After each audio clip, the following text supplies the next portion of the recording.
네, 우리 국민 여러분, 그리고 우리 당원 동지 여러분, 우리가 좋은 소식들을 이 자리에서 많이 얘기할 수 있으면 좋겠다는 생각이 듭니다. 자꾸 뭔가 문제되는 걸 지적을 하려다 보니까 조금 부담되는 건 사실인데, 오늘도 중요한 지적을 하나 할까 합니다. 대한민국은 원래 민주주의가 발전 성숙한 나라로 여러 나라들의 모범이 되어 왔습니다. 그런데 안타깝게도 뉴욕타임즈가 10일자로 윤석열 대통령의 언론 장악에 대한 열의는 한국의 군사 독재 시절을 연상시킨다, 이런 보도를 했습니다. 검찰이 정권의 비판적인 언론을 겁박하고 수사 대상으로 삼자 이를 비판한 것입니다. 국회가 통과시킨 방송 3법 공포는 그야말로 국제적 망신거리가 된 윤석열 정권의 그릇된 언론관을 바로잡고 언론 자유를 회복할 마지막 기회라는 말씀을 드립니다.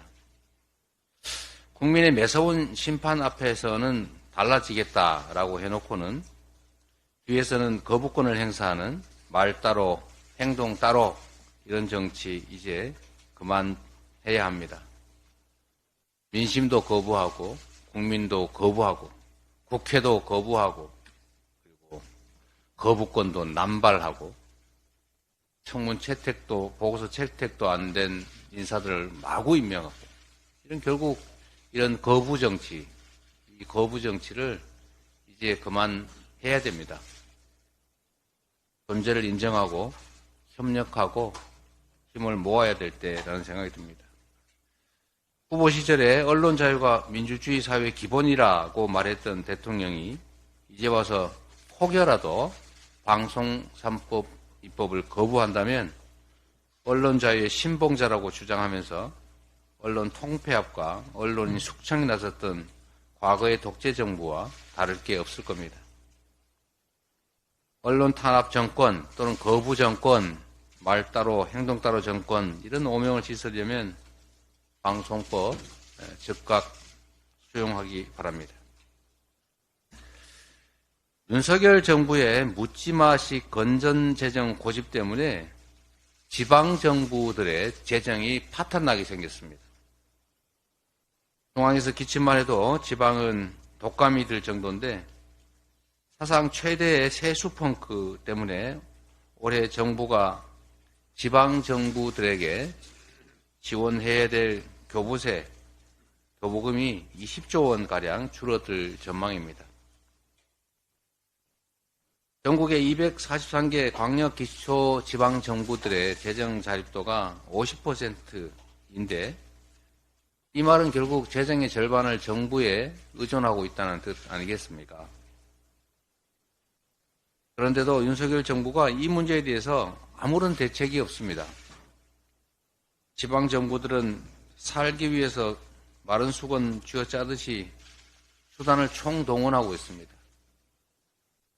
우리 국민 여러분께서 지금도 체감하고 계신 것처럼 각종 복지정책이나 모든 정책들의 실제 집행은 지방정부, 시도, 시군구에서 이루어집니다.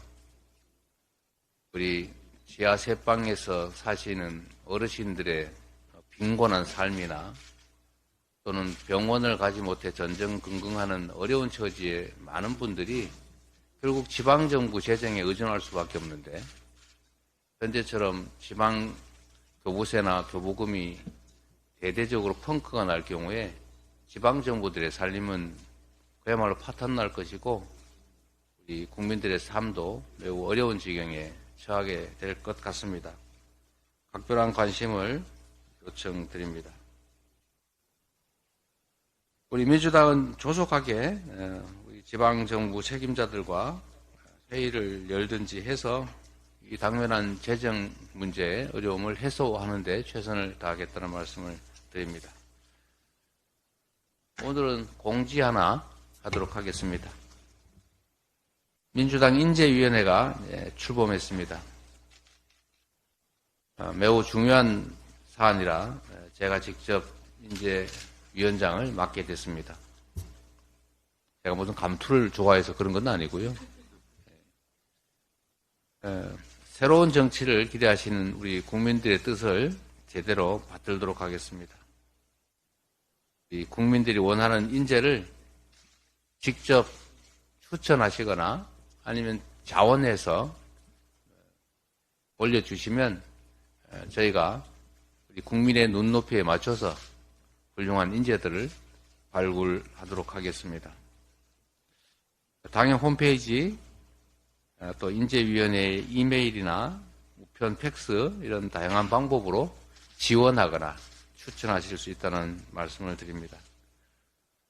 경제위기 극복, 또 민생위기 극복, 그리고 한반도의 이 불안한 정세를 안정화시키는 일, 그리고 우리 국민들을 갈갈이 찢어놓고 있지만 통합을 통해서 우리의 미래를 개척하는 일, 이런 일들 훌륭하게 민주당과 함께 수행해낼 많은 인재들의 추천과 자원을 기다리도록 하겠습니다. 감사합니다.